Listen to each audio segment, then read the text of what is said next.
중간 점검이라고 제목을 정해봤어요. 중간 점검 무슨 뜻인지 아시겠죠? 예, 왜 저렇게 했을까? 눈치 빠르신 분들은 아실 것이다 생각을 하고요. 얼마 전부터, 그러니까 몇 개월 전부터 이 7월 첫 주 오후 예배는 꼭 이 내용으로 같이 말씀을 생각해 봐야 되겠다 하는 마음을 먹게 되었어요. 뭐냐 하면 우리가 연초에 지금 여러분들 보시기에 왼쪽에 연간표가 있고요. 오른쪽에 이제 실천사항이 있지요. 연간표는 총회에서 정해놓은 주제를 가지고 우리 교회에 맞게 바꾸어 놓은 것이죠. 그래서 그리스도인 사랑을 나누는 사람들이라고 하는 것이 총회의 주제였었습니다. 근데 우리는 112주년을 맞아서 거기에 맞게 112년의 어떤 그런 그 의미를 살리자 싶어서 일일이 우리가 일일이 이렇게 경상도마다 매매 하는 그런 의미로 일일이 그리스도인 일일이 사랑을 나누는 사람들이라고 정해보았어요. 그렇게 하고 이제 실천사항으로 처음에 기도, 그 다음에 마음, 그 다음에 말씀을 나누는 교회가 되자 이렇게 제안을 했었었죠.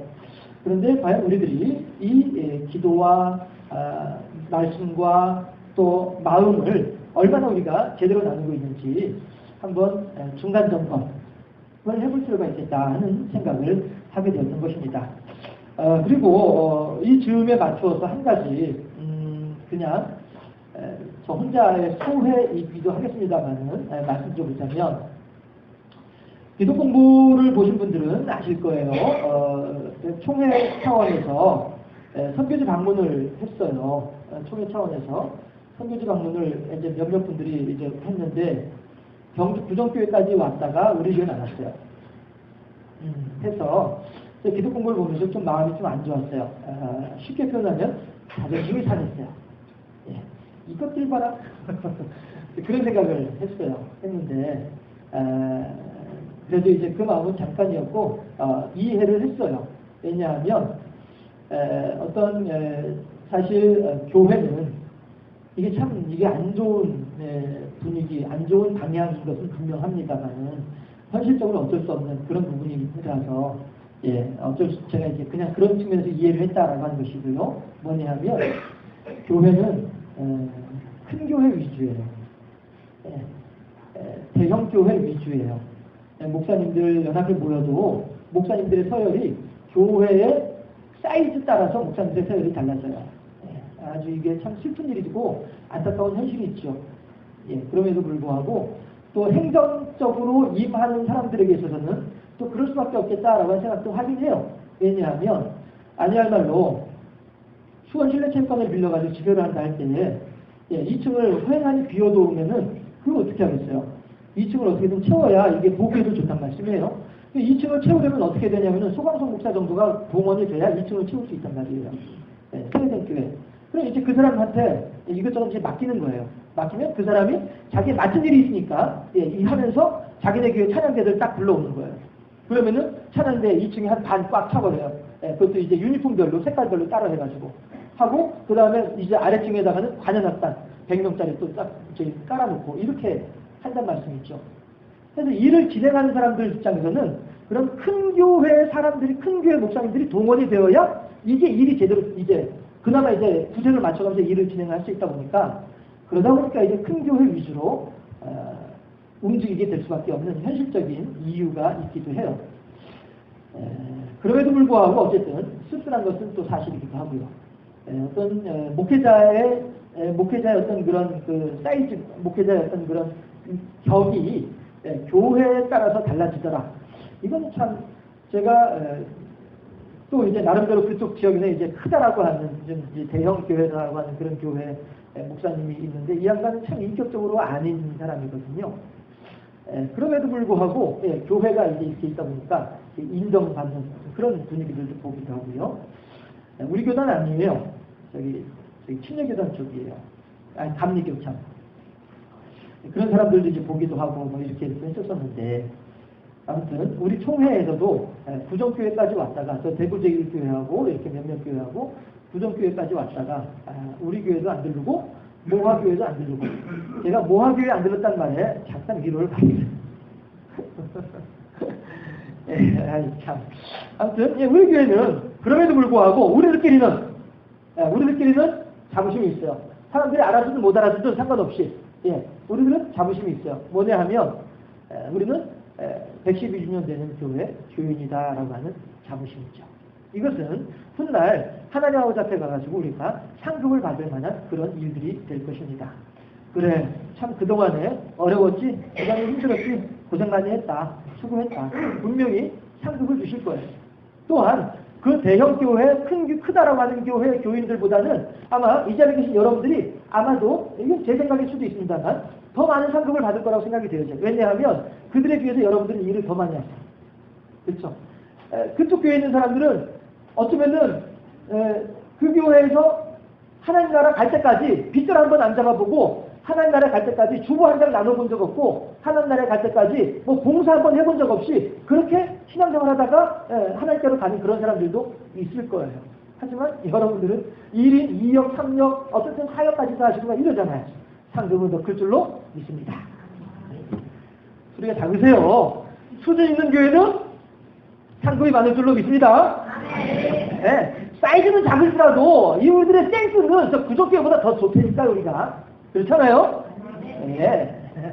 그래서 구조교회랑 비교하고 경쟁하자는 건 아니지만 112주년을 맞이한 우리들은 자랑스러운 전통의 교회에 몸담고 있는 교인들입니다. 총유권이라고 하는 것은 재산만 가지고 총유권은 아니라고 생각이 되어져요. 이러한 자부심도 같이 나누는 거죠. 이런 자긍심도 함께 나누는 것이 이게 총유죠. 괜찮겠어요? 했을 때에 우리들은 이런 교회에서 이 총의 주제에 맞게 그리스도의 사랑을 나누는 사람들, 일일이 사랑을 나누는 사람들이라고 하는 제목으로 주제로 제가 여러분들에게 어떤 것을 실천사항으로 제안을 해드렸느냐 하면은 말씀드렸던 것처럼 기도를 나누고 마음을 나누고 말씀을 나누는 교회가 되자라고 하는 제안을 드린 적이 있습니다. 나눈다라고 하면 우리들은 얼른 생각을 할 때 그러면 내 몫이 줄어들어야 되는데 내게 줄어들어야 되는데 어떻게 하면 좋지? 지금 내가 눈깔 사탕이 3개가 있는데 전세기 오면은 말이야 저걸 어떻게 하나 반을 줘야 돼? 2개를 줘야 돼? 하나만 줘야 돼? 어떻게 줘야 돼? 이거 갈등 생기네? 이렇게 하면서 말이죠. 나눈다는 것 자체가 좀 부담스럽게 여겨질 수도 있습니다. 하지만 제가 어떻게 저녁에 이 설교를 이렇게 다시 한번 이 묵상을 이렇게 하다 보니까 떠오르는 예화가 하나가 있습니다. 뭐냐 하면 아시는 분들도 계시겠습니다만은 두 사람이 칠흑 같은 어둠에 험한 눈보라가 치는 길을 걸어가고 있습니다. 그런데 그 강풍을 뚫으면서 눈보라를 뚫고서 이제 나아가려고 하다 보니까 여간 힘든 게 아니에요. 그냥 막 다들 그냥 숨을 헉헉거리면서 두 사람 다 그냥 너무너무 힘들어요. 이렇게 하는 중인데 갑돌이하고 영철이라고 치죠. 그냥 편의상. 둘이서 이렇게 가다 보니까 저 앞에 무슨 뭐가 이렇게 움푹하니 있는데 웅크리고 있는데 보니까 사람이에요. 그래 얼른 쫓아가서 보니까 아직 살아있어요. 그런데 지쳐가지고 쓰러져 있는 거예요. 그러니까 갑돌이가 영철이한테 여보게 아직 살아있네. 이미 죽었다면야 그냥 두고 갈 수밖에 없지만 살아있는데 우리가 어떻게 좀 건사해보자 했더니면서도 영철이가 아이 무슨 소리야 지금 내가 한번 건사하기 힘든데 뭘 됐어 그냥 가 어차피 죽을 사람이야 그냥 가. 갑돌이가 어떻게 했겠어요? 그래 알았어 영철아 그냥 가자 이랬을까요? 아니란 말이에요.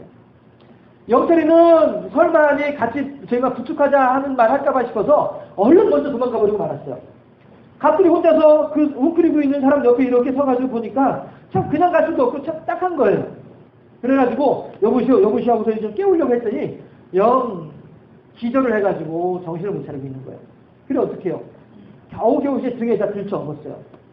들쳐업고서 혼자 가기도 힘든 일인 길을 갔다가 들쳐업고서 그것도 여러분 그 사람을 없더라도요 같은 사람이라도 정신이 멀쩡할 때 없는 무게하고요 정신이 없을 때 없는 무게는 엄청나게 차이가 납니다.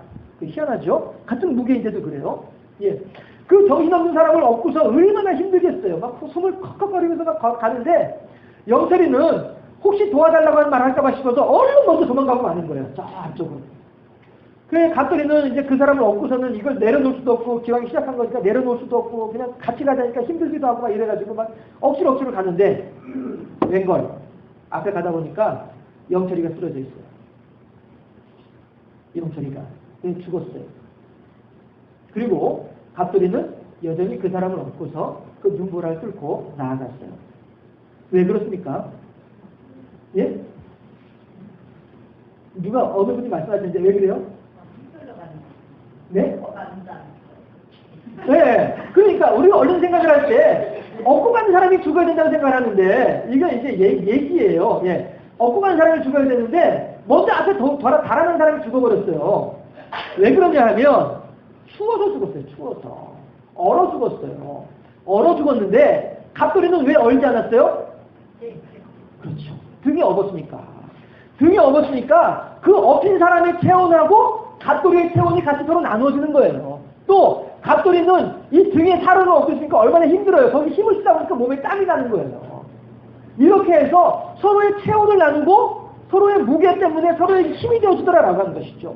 지금 당장 내가 이 사탕을 저 사람하고 나눠 먹으려면은 당장은 내가 없어지니까 내가 아까운 것처럼 여겨지지만은 그 사탕 3개 나오다 다 먹으면요 치과 가야 돼요. 치과 가면은 사탕값보다도 몇십 배, 몇백 배 더 많이 돈 들어간다니까요. 그러나 사탕을 나눠주게 되면은 내 이빨도 건강하고 그 사람 이빨도 건강하고 나도 좋고 그 사람도 좋고 나눠주면은 지금 당장에 내 것이 나가니까 내 것이 손해보는 것처럼 여겨지지만은 도리어 더 좋아지더라라고 하는 것입니다. 또 한 가지 이야기가 생각이 나네요. 룻이에요. 룻이라고 하는 사람이 시어머니 나오미와 더불어서 베들레헴으로 왔습니다. 그랬을 때에 나오미의 집안을 다시 일으켜 세워줄 수 있는 친척들이 있었어요. 이 친척들이 있는데 마지막으로 여기도 이제 그냥 갑돌이라고 치죠. 성경에 이름이 안 나와 있으니까. 갑돌이라고 하는 사람은 5촌이에요.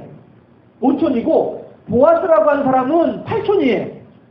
나오미에게 봤을 때, 나오미를 중심으로 봤을 때에 갑돌이는 5촌이고 보아스는 8촌이에요. 그러면 누구한테 우선권이 있냐면은 이 갑돌이가 우선권이 있어요. 그러니까 보아스가 뭐라고 하냐면은 여보시오. 당신은 5촌이고 나는 8촌이야. 그런데 우리가 지금 저 나오미 집안을 지금 빚 때문에 다 몰락을 했는데 우리가 좀 미리 좀 도와줘야 되지 않겠어? 기업 물을 자로서 우리가 좀 도와줘야 되지 않겠어? 라고 8촌이 5촌한테 얘기를 하니까 5촌이 뭐라고 하냐면은 됐어! 내가 말이야 그 빚이 얼마인데 그 빚을 다 갚아주려고 하면은 내 재산이 얼마나 축이 나는데 됐어! 안 해! 잃어버리고 만단 말이에요. 그랬더니 그래? 그러면은 내가 해도 될까? 내가 기업 물을 자가 돼도 될까? 그럼 그렇게 해. 맘대로 해. 해가지고 비로소 보아스가 나오미의 며느리 룻과 더불어 결혼을 하고 나오미 집안에 잃어버린 재산들을 다 빚을 갚아주고 찾아준단 말이에요. 그렇게 했을 때에 5촌, 저 이제 편의상 5촌이에요. 이제 정확히 촌수는 성경에 안 나와 있어요. 예, 아무튼 편의상 5촌이라고 하지만 이 5촌은 성경에 이름도 없이 촌수도 안 나와 있고 이렇게 그냥 끝나버리고 마는 사람이에요. 하지만은 보아스라고 하는 사람은 어떻게 돼요? 다윗 가문의 할아버지가 된단 말이에요.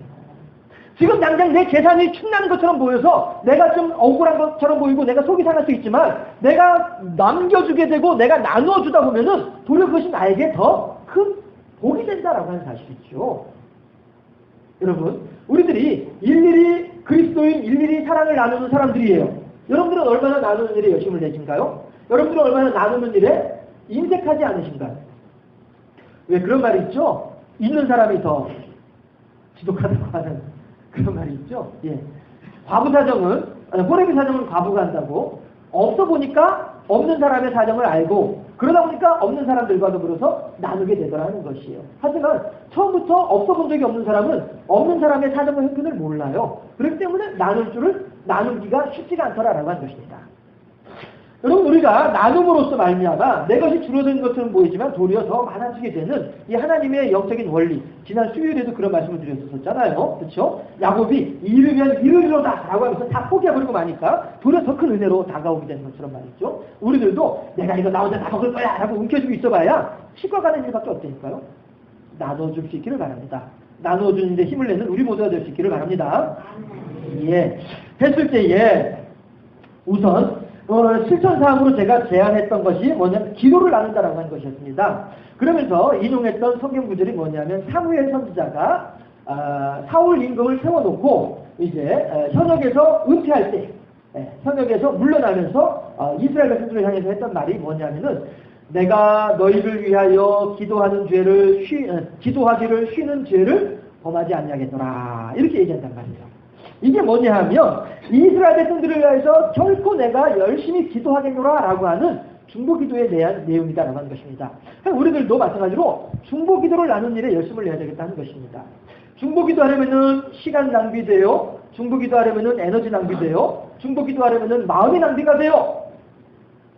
그럼에도 불구하고 그 낭비되는 것처럼 보이는 시간과 에너지와 마음은 결코 이게 낭비되는 것이 아니더라라고 하는 것입니다. 도리어 그렇게 그 사람을 위해서 열심히 기도를 하다 보면은 예수님께서 뭐라고 하세요? 어느 동네에 가든지 간에 그 동네를 위해서 복을 빌어라! 어느 집에 들어가든지 간에 그 집을 위해서 복을 빌어라! 만약에 그 집에 그 복을 받을 만하거든 그 복이 그 집에 임하게 될 것이고 그 집이 그만큼의 복을 받을 만한 능력이 안 되거든 그 복이 너에게 올 것이다. 분명히 말씀하시잖아요. 우리가 중보기도를 한다고 해서 그것이 무조건 나눠질 때에 그것이 낭비가 되는 것이 아니라 혹이라도 내가 그 사람을 위해서 중보기도를 할 때 그 사이즈가 그 사람은 감당할 수 없을 만큼의 사이즈로 그에게 중보기도가 갔다. 그에게 축복의 기도가 갔다. 그 사람은 감당 못한다. 그럼 그 나머지는 다 내게로 돌아온다니까요. 나는 나를 위해서 기도하지 않았음에도 불구하고 나는 그 사람을 위해서 기도했음에도 불구하고 나의 영성이 깊어지고 나는 그 사람을 위해서 눈물을 흘렸음에도 불구하고 내가 하나님께 영광 돌려드리게 되고 나는 그 사람을 위해서 마음을 썼음에도 불구하고 나의 마음이 평강하게 되는 것이 이것이 중보기도의 묘미이더라 하는 거예요. 여러분 어떠세요? 얼마큼이나 중보기도 많이 하고 계신가요? 얼마만큼이나 옆에 있는 사람들을 위해서 기도하고 계시나요? 기도 제목 가운데 가장 중요한 기도 제목이 있다고 한다면요. 하나님 지금 저 사람이 지금 어떤 사업을 시작을 했는데 그 사업이 잘 되게 해주세요. 이거 물론 우리가 중보기도 해야 됩니다. 하나님 지금 저 사람이 무엇인가 일을 하려고 하는데 그 일이 형통할 수 있도록 해주세요. 물론 중보기도의 내용이어야만 합니다. 그러나 그보다도 먼저 가장 본질적으로 우리들의 기도에 포함되어 있어야만 할 것이 있다고 한다면 그 사람의 영적인 건강이죠. 그 사람의 영적인 안녕이죠. 우리들은 그것을 위해서 기도해야만 하겠다라고 하는 것입니다. 우리들이 이 세상 가운데 있는 어떤 것들을 얻는다 할지라도 건강을 잃어버리면 무슨 소용이 있겠느냐 하는 것입니다. 우리들이 무엇보다도 건강해야만 하겠다라고 하는 것이죠. 그 사람이 이것도 성취하고 그 사람이 저것도 성공하고 저 사람이 그것도 얻는다 할지라도 그 사람이 하나님께로 나오지 않는데 무슨 소용이 있겠냐라고 하는 거예요. 우리들의 중보기도라고 한다는 것은 결국에는 하나님이셔 그 사람이 건강하게 없어서 그 사람이 안녕하게 없어서 뭐가 영적으로 하나님과의 관계가 건강하게 없어서 이것이 우리들의 중보기도의 본질이어야만 하겠다는 것입니다. 중보기도를 위해서 열심을 내고 그 사람의 영혼의 안녕, 그 사람의 심령의 건강을 위해서 열심히 기도하심으로써 하나님으로부터 그 사람도 복을 받고 여러분들도 복 받는 귀한 우리 모두가 될 수 있기를 주님의 이름으로 축원합니다. 그 다음에 마음을 나눈다라고 하는 것을 제가 함께 제안을 하면서 빌립보서 말씀을 함께 생각해 보았습니다. 빌립보 교인들이 바울의 선교 사역을 위하여서 선교 헌금에 동참을 하지요. 예. 그러면서 바울이 뭐라고 얘기를 하냐면은 당신네들이 내게 이만큼의 어마어마한 만큼의 돈을 주어서 그 돈 때문에 기쁜 것이 아니라 여러분들이 이만큼 헌신할 수 있을 만큼 여러분들의 마음이 성장했다는 거, 여러분들의 신앙이 깊어졌다는 거, 이것이 기쁘다라고 바울은 분명히 얘기를 하고 있다는 것입니다. 여러분 어떠세요? 네 보물이 있는 곳에 네 마음도 있느니라 라고 말씀하시잖아요. 그렇죠? 예. 내가 지금 저 사람에게 요즘에도 그런 일이 있을런지 모르겠습니다만은 예. 동기간이라고 치죠. 예. 지금 동생이 오래간만에 형님한테 찾아와가지고 형님 내 이번에 좀 어려운데 좀 도와주시오 했단 말이에요. 그런데 지금 동생이 한 5천만 원 정도만 좀 빌려주면 안 될까? 이렇게 얘기를 했는데 형이 마음이 있으면 얼마든지 5천만 원 빌려줄 수 있습니다. 하지만 물론 이제 형편이 돼야 되겠습니다만은 예, 형편이 되다 치고 예. 그러나 마음이 없으면 5천만 원이 아니라 500만 원 주기도 힘든 일이 이 마음이란 말이죠. 그렇지 않습니까? 하지만 내가 그 사람에게 마음이 있고 저 사람은 그래 무슨 일을 맡기더라도 다 할 수 있는 사람이야 라고 하는 그런 확신이 들게 되면 그 사람은 내게 50만 원을 요구한다 할지라도 난 그 사람에게 5천만 원을 줄 수 있다고 하는 것이죠. 이게 마음의 문제란 말이에요. 그 사람과 나와의 관계가 어떠하냐라고 하는 것이죠. 바울이 지금 기뻐하고 즐거워하는 것은 빌립보 교인들이 그만큼의 마음으로 나를 귀하게 여기고 있다는 사실, 그만큼의 마음으로 나를 소중하게 여기겠다는 사실, 이것이 기쁘고 이게 즐거웠던 것이란 말이죠. 그런 것처럼 우리들도 마찬가지로 이제 우리들 또한 빌립보 교인이 되어져가지고 우리들에게 있어서의 바울이 누구인가, 그와 더불어서의 관계를 그렇게 마음을 나누면서 지내야 되지 않겠느냐라고 하는 것입니다. 그렇죠? 다시 말씀드립니다. 나눈다고 하는 것은 얼른 볼 때에는 내 것이 손해인 것처럼 보이지만, 그러나 이것이 결코 내 것이 손해가 아니라 하나님께서 허락하시게 되면 더 큰 것으로 우리들에게 임하게 된다라고 하는 것입니다. 그러고 보니까 어느 목사님 그 내용이 생각이 나는데요. 이 목사님이 이른바 그 가로등께 신학생이 되고 전도사가 되고 교회 담임을 하게 됐어요. 그러면서도 이제 집에 하던 일은, 농사는 여전히 그냥 가지고 있었던 것이었죠. 그런데 목회를 하면서 농사를 하려고 하다 보니까 이게 시간이 바쁘고 막 힘든 일이 아니더라라고 하는 거죠. 그런데 하루는 그 이제 고향에 있는 본가에 있는 모친한테서 전화가 왔더래요. 그러면서 막 욕을 하면서, 그 당시에 이제 그 모친은 예수를 안 믿으셨으니까 얼마 전에 돌아가셨지만요. 그 모친이 이 아드님이죠. 이제 교회 전도사, 담임하고 전도사인데, 이 아드님한테 전화를 해가지고 막 욕을 하면서 그냥 잠 깨시라고 현실감 있게 말씀드릴까요? 목사 새끼는 밥 안 먹고 사냐 그러더래요. 별로 안 웃으시네. 잠 깨시라고 그러는데 목사 새끼는 밥 안 먹고 사냐. 이게 무슨 얘기예요? 우렁이가 논둑을 뚫어가지고 물이 다 샜다 이거예요. 물이 다 샜다 이거예요. 그래가지고서는 얼른 부랴부랴 이제 사모님하고 자전거를 타고서 올라가 봤더니 진짜 논이 바짝 말라가지고 다 이제 농사가 망쳐졌대요. 그래가지고 어떻게 합니까? 이분이 이제 동네 사람들한테 쫓아다니면서 다 이제 모를 조금씩 얻어가지고 겨우 이제 모내기를 다시 또 했어요. 하고 난 뒤에 보니까 다른 사람들 논은 막 이렇게 자라가고 있는데 자기네 논은 이제 겨우 심어놨으니까 동네 사람들이 다 그러더래요. 아니 이제 그 목사님의 그 이름을 부르면, 동네 총 사람이니까 이름을 부르면서 쟤는 말이야 하나님이 살아간다고 하면서도 하나님이 우렁이는 안 지켜줬나 보지? 막 이러면서 욕을 하고 놀리고 이러더라 이거죠. 그런데 그 해 따라서 여름에 태풍이 오는데 엄청난 태풍이 오더랍니다. 그래서 비가 오면은 모는 무조건 자라난다면서요. 그러니까 그분의 표현이 그래요. 다른 노는 자라나는데 우리 노는 그러다가 자라다가 누워. 비를 견디지 못해가지고 다른 노들은 다 누워버리대요. 그런데 당신네 노는 이제 겨우 이제 자라고 있는 거예요. 누울 만큼도 아니고 이제 겨우 자라고 하더라는 거죠. 그래서 가을에 소출을 거두어 보니까 평상시보다도 120%가 그러니까 20%가 더 나오더라라고 하는 그런 얘기를 하시더라고요. 그러면서 그분께서 하신 말씀이, 내가 하나님께 헌신했더니, 이거죠. 내가 하나님께 영광을 위해서 하나님께 헌신했더니 라고 하는 것이죠. 그랬더니 나머지 일들은 하나님께서 알아서 하시더라. 이러면서 동네 소문이 났더래요. 야, 역시 하나님이 지켜주는구나. 저것만 그렇게 된 거 보니까 하나님이 있긴 있구나. 사람들이 그들 하는 것이죠. 우리가 마음을 나눌 때에, 내 것을 나눠줄 때에 손해가 나는 것처럼 보이지만 현실적으로는 손해일 수 있죠. 그렇지만 하나님께서 부어주신 것이 엄청나다라고 하는 것입니다. 하나님께서 허락하시고자 한다면은 감당할 수 없을 만큼 쏟아지는 것이 복이더라라고 하는, 물론 우리가 그 복을 받기 위해서 근거에 꽉꽉 채워넣기 위해서 우리가 신앙생활하는 것은 물론 아니긴 합니다만은, 하나님을 향해서 우리가 마음을 나누고 하나님을 사랑하시는 옆에 있는 사람들을 향해서 우리가 마음을 나눠주고 말이죠. 그렇게 하면서 하나님을 기쁘시게 하는 귀한 성도의 교제를 나누는 우리 모두가 되어줄 수 있기를 주님의 이름으로 축원합니다. 그 다음에 말씀을 나누는 교회가 될 것을 제가 여러분들에게 제안을 했었습니다. 그러면서 베드로가 솔로몬 행각에서 성령 강림 사건 이후에 솔로몬 행각에서 설교를 했더니 몇 명이나요? 3,000명이나 신뢰를 받으면서 제자가 되는 사건이 있게 되어졌었죠. 바로 그것입니다. 그렇게 내가 성령에 충만하여져서 하나님의 말씀을 나누게 될 때에, 말씀을 나누는 나도 행복해지지만 그 말씀으로 말미암아 변화되어지는 그 사람도 행복해진다라는 것이죠. 김익두 목사라고 하는 분이 계시는데 잘 알고 계시죠? 평양에서 유명한 깡패였었습니다. 그런데 이분을 향해서 선교사님이, 외국인 선교사님이, 양코쟁이, 이른바 옛날에 그 양코쟁이라고 불렀던 그 선교사님이 와가지고 시장에서 전도를 하고 있는 거예요.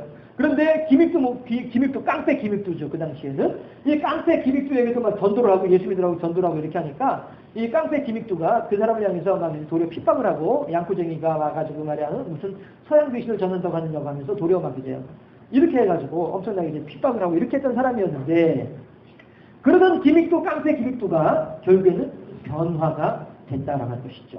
그래서 예수님을 믿으면서 목사가 됐단 말이죠. 그래가지고 이웃교회에 설교를 하러 갔는데 고개를 넘어가면서 더워가지고 산등성이에서 이렇게 나무 밑에 쉬고 있는 중인데 어떤 낯선 사람이 지나가다가 오디면서도 발로 툭 차면서 야 비켜 여기 내가 좀 쉴란다 여기 그늘 좋은 애 비켜라 이러더라 이거죠. 그랬더니 이제는 깡패가 아니라 목사가 된 기믹두 목사님이 뭐라고 얘기했냐면은 구원은 내가 받고 은혜는 내가 받고 구원은 네가 받았다 이러면서 가더라 이거예요.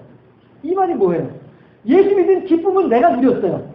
그리고 구원은 네가 받았어. 내가 예전에 깡패 기믹두였으면 넌 내가 가만히 안 있어. 너 벌써 한 주먹이 넌 날라갔어. 이 얘기 되는 거죠. 은혜는 내가 받고 구원은 네가 받았다. 이러고서 이제 갈 길 갔더라. 이런 얘기를 하는 거예요. 보세요. 말씀을 나눌 때에 그 양꼬쟁이 선교사님이 그 깡패에게 말씀을 나눌 때에 선교사님도 하나님의 일에 헌신한다고 하는 마음으로 기뻤을 것이며 그 말씀을 나누어 받은 깡패 기믹두도 목사 기믹두로 바뀌니까 본인의 삶이 얼마나 밝고 건강하고 명랑한 삶이 되더냐라고 하는 거예요. 평상시 같았으면 내 승질머리더라면 벌써 그냥 한 주먹 날아갔을 텐데도 불구하고 허허 웃으면서 은혜는 내가 받고 구원은 네가 받았구나 이렇게 유머러스하게 이렇게 웃으면서 그 자리에 떠날 수 있다고 하는 이것이 얼마나 멋있는 삶이냐라고 하는 거예요. 우리들이 말씀을 나눌 때 그러한 멋있는 삶으로 변화되는 증거들이 보이더라라고 하는 것이죠. 우리들은 또 어떠하냐라고 하는 것입니다. 우리들의 하나님을 알기 전에 은혜 받기 전에 우리들의 삶의 모습과 그래도 은혜 받고 난 뒤에 지금 현재 우리들의 삶의 모습을 한번 비교해 보세요. 얼마나 차이가 있는지. 분명히 차이가 있잖아요. 그때보다는 지금이 훨씬 더 멋이 있고 그때보다는 지금이 훨씬 더 기품이 있는 삶이지 않아요? 저는 한 번씩 이렇게 대중교통 같은 거 이용을 하다 보면은요. 막 사람들 막 술 냄새, 담배 냄새, 안 그래도 키도 작은데 말이야. 제 코에 그대로 다 직격탄으로 들어오는 거예요. 야, 왜 저렇게 살까? 싶은 생각이 드는 거죠. 건물에서도 말이에요. 같이 다들 앉아서 커피를 마시더라도 담배 피우는 장소는 따로 있잖아요. 이제 흡연석 해가지고. 보면 그 안에 쭉 앉아가지고 담배를 쭉 피우고 있는데 어떤 분이 담배를 끊으면서 그런 말씀을 하시더라고요. 자기가 공항 대학실에서 흡연석에서 담배를 피우고 있는데 지나가는 사람들을 보다 보니까 마치 동물원의 원숭이가 되는 것처럼 느껴지더라. 그래가지고 그게 기분 나빠가지고 자존심 상해가지고 그래서 담배를 끊었다고 하더라고요. 예수하고 상관없이 그래서 담배를 끊었다 하더라고요. 이런 것처럼 우리들이 그런 사람들의 삶과는 전혀 다른 어떤 그런 멋이 있고 깨끗하고 정결한 삶을 살아가는 사람들이 우리들이잖아요. 어떻게 했을 때요? 말씀을 나누어 받았을 때. 그러므로 이제 우리들 또한 마찬가지로 누군가에게 말씀을 나눠줘야만 하겠다라고 하는 것이에요. 해서 비록 나는 욕망 욕구일지라도 그 사람에게 말씀을 나눠주게 되면은 그 사람은 나보다 훨씬 더 멋있는 삶을 살 수도 있지 않겠어요? 배 아프실까요? 그래도 나눠주자는 것이죠. 기도를 나누고요. 마음을 나누고요. 말씀을 나눔으로써 하나님의 사랑을 나누는 일에 열심을 내고 그럼으로써 하나님께 더 큰 영광 돌려드리고 하나님의 풍성한 은혜를 받는 복된 삶을 살아가는 우리 모두가 되어질 수 있기를 주님의 이름으로 축원드립니다. 기도하겠습니다.